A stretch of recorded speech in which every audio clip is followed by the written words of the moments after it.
gotta know that you're one in a million. Well, I'm absolutely 짜증이 delighted, 계속되는 날이면 날 찾아와봐요. this award. 행복으로 가득한 날에도 나를 찾아와줘요. 그대 괴롭히는 모든 것들, 그대를 아프고 지치게 하는 것들 나에게로 가져와 내게 맡겨봐요. Yeah. One in a million, 믿어봐요. 그댄 특별한 걸. One in a million, 세상에 단 한 사람뿐인 걸. 그대는 masterpiece, 그대로도 완벽한 걸요. One in a million, 믿어요. 그댄 특별한 걸요. And I want to thank each one of you for your patience, and I want to thank 아무 소용없죠 화내고 기분을 망치는 my friends 일 for standing by me. 생각한 대로 풀리지 않을 땐 잠시 take a deep breath 그 누가 뭐래도 흔들리지 말고 그 소리로 외쳐봐 세상 단 하나뿐인 목소리로 yeah.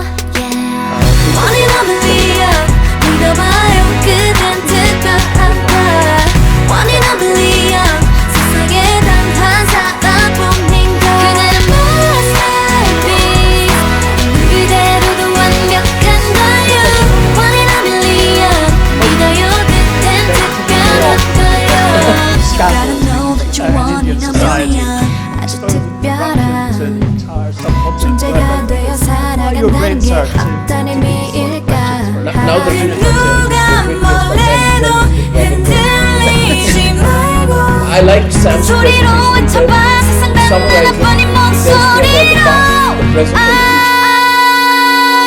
Let me begin by saying that the hegemony of Western media 그댄 특별한 Western media has had too good for too long, and it has ruined the balance of power that is required, not just in politics and society. Told you were shy and retiring for journalism. Now since Sam started with numbers, I'd like to tell you. Sam's numbers are very interesting. That in India, 91% of Indians follow cross-border news. So Indians are most interested about the world. The least interested in the world are the Americans and British. Only 44% follow cross-border news. But US and UK together contribute 74% of the source of global news, whereas all of Asia contributes 3%. If I were to summarize that in one line, it basically says that Indians are the least insular people, most open-minded. Americans are the most insular people, right? But they have complete dominance over the global narrative in terms of news. I'll share a couple of other numbers with that. I have said recently that India will be the next media capital of the world. And I want to share with this audience why I think so. We have 99,000 publications in India. We have 13,761 registered newspapers in India. We have 404 news channels in India which run 24/7, and we don't have one single global news network. Now, if I look at Sam's figures and the figures that I'm presenting to you, and begin with an assumption, and I'll wrap up, begin with an assumption that there is a problem in the world in terms of balance. It is from countries like India, which speak English, which are democracies, where the challenge to the global news hegemony is about to come. And I just think it's so necessary from a balancing of power perspective. The Americans are very concerned about the entry of Russia into the Middle East. They are more concerned that they are going to lose their balance rather than establishing a new balance. Similarly, in the world of media as well, the time has come to provide a serious counter to global media sources like BBC and CNN, which have been hegemonistic for far too long. You'll, in a few more moments, you will be every bit as popular in Moscow as you clearly are in Delhi. But you use big words like hegemony. Right, here's your manifesto. This moment, this day, what are you going to do about it? What are you going to do about it? You've given Okay. numbers that talk about balance and hegemony. Yeah. India is a huge, prosperous, rich country. What are you going to do about it? I don't know how prosperous and rich we are, but we are going to be prosperous and rich. But I'll share some statistics with you. Look at the potential of a country like India. Today we have 100 million mobile phones in India. 3 years from now, we'll have 500 million mobile phones in With India. respect, that was not my question. Okay. You say the gap is in India's international reach, Yes. and the insularity of the UK and the US. What are you, as an Indian media executive, going to do to redress the international balance, if at all? The first thing that I would do would be to remind the Americans of what they have done in the last 20 years in the world. As the Chinese Premier Zhou Enlai said about the Americans, one of the delightful things about Americans is they have absolutely no historical memory. They don't remember. Or Gore Vidal said that the USA is the United States of amnesia. The fact of the matter is that you must remember today, and I'll only ask one question to this audience. It is 12 years to the day that a theory of the weapons of mass destruction was fed, and if I may say so, amplified by the Western media. Everyone bought into it. There were cheerleaders. Nobody seriously questioned it. At one point of time, there was an article in the Newsweek magazine which said, it doesn't matter if Iraq has weapons of mass destruction, but the fact is they shouldn't get any. So what I'm going to do, in a very succinct reply to your question, is to restore the balance by creating a global media environment that is not located out of Washington, New York, or London. You create that global capital, you'll have a balance of power. 10 years back, you would have never imagined that India would be the software capital of the world. Today, we are the software capital of the world, and I think that's where we are headed. Right. I think you've set out your stall extraordinarily well. As against a backdrop of globalization, you'll get homogenous, globalized news. That's a danger, and it will be boring news. Is there a danger that your vision of the world might lead in that direction? It depends entirely on what you call boring. I find asymmetrical news boring. I find news that emanates only from certain parts of the world boring. Now, so Nigel, you agree with John Simpson? Yeah, there's a grotesque selectiveness. I do, and I would like to substantiate it with 3 particular examples. We can go at the 80s, when Ronald Reagan described the Mujahideen as, Rambo-type people who were simply fighting with handheld weapons against a foreign invader. And when he met the Mujahideen, and that was covered, and that is where the ISIS story goes back to. Have people actually looked back and connected the dots? They haven't. The point is, look at the Paris attacks, and let's look at the coverage of the Paris attacks to answer your question. Yes.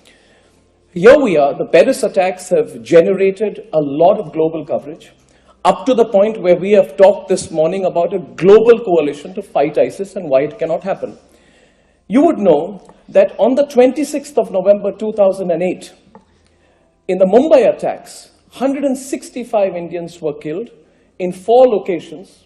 In the Paris attacks, it was 1, by 10 terrorists sent from Pakistan, and that was the greatest act of bloodshed which happened. I saw that was covered extensively all around the world. They weren't. Its coverage is also, you've got to look at coverage in terms of whether you cover or you cover with the intensity, passion, and for the length of time that you've covered the Paris attacks. You see, we must be open in this forum. The point that I'm making is the Paris attacks generated universal outrage they should have done. And the scale of the attack has now prompted what is close to an international effort against ISIS. Before there was Paris, when Mumbai was attacked, there weren't as many news outlets in the US or the UK who took up the job, and I'm not talking about coverage, of sanctions against Pakistan. And the reason for that is because the US has been hand in glove with what is happening in Pakistan. I find it very surprising, and maybe people in this audience don't know about this particular story. If I were to tell you that the person who carried out the surveillance was one of the masterminds of the attacks in Mumbai, was an American citizen by the name of David Coleman Headley, who was not just an American citizen, he was an FBI double agent. An FBI double agent was the mastermind of the Mumbai attacks. He went over to the dark side, and he was a double agent for both the Lashkar-e-Toiba as well as... Just a minute. No. Allow me to complete my point. I will let you complete your point, but I want just to put in that we cannot deal with it in great detail with historic conspiracy theories on this platform. No, it's not a conspiracy theory, it's a very relevant point. I find it very surprising that only one American investigative journalistic portal called ProPublica did the story of David Coleman Headley.